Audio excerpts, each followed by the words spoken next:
My name is Nicole Sarah Gonzalez, and I'm from New York and New Jersey. It's been fantastic. There's a lot of valuable information on how to make money in a really simple way. One of my favorite things is just getting to talk to the actual speakers and getting real advice for the things that I need. I see that I have a tendency to do things the hard way, and he has a way to do it simple. It's not usually what I do, so I have to hold back. And he was kind of yelling at me inside, telling me just, why are you making life so difficult? He didn't say it like that. He just said that why would I want to do a fix and flip versus tax liens and tax deeds when there are so many more problems I could have doing a fix and flip. So even though I'm really excited about it, he still said it's too hard to follow his method. And I'm trying, because I know for me this is difficult. He knew it. He said, I can tell you, but if you don't listen, then what am I going to do? And I said, I'm going to try. I'm going to try to listen.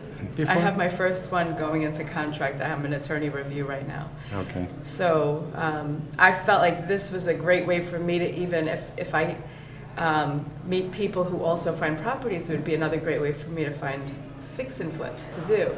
So he said, why? Just do the tax liens and the deeds and don't bother with all that other heavy, light work. So I'm actually a school teacher, and I've been studying real estate probably for the last 4 years. I think I picked up my first package when I was 18. It was Carlton Sheets Creative Financing, and at 18, I didn't know anything. Even though I watched it, it wasn't like I had the nerve to ask people for finances to do anything.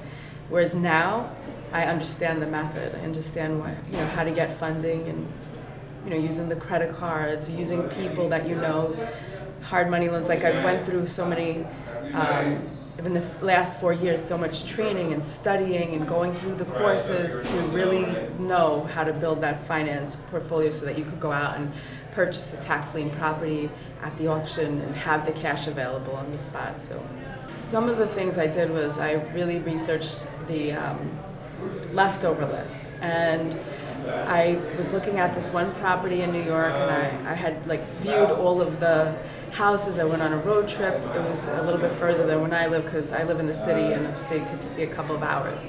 So some of them, the roads disappear, and I learned not to go by myself if I could help it, so that I always have people, because sometimes I'm going off the map and the GPS is of no help, and there's no real road. But this one property that I looked at, and it was between two houses, and it looked like a cute little house, it was $8,000. And I figured, you know what, after about 5 times speaking to the county, I said, I'm going to go put in a bid. Let me go call them again. And the 6th time I called, they said, oh, well, the person who tours the house is here. Let me put you on the phone with him. And he said, that house, we're waiting till it falls to the floor. And I said, well, I'm a fixer. I'll buy it and I'll fix it up. So he said, nah, the neighbor shared a well water tank with them, and they cut the line, and they must have gotten a fight and cut the line, so you have to build a whole new well for the property, which would have been the value of the after repair value of the house. So that was off my list.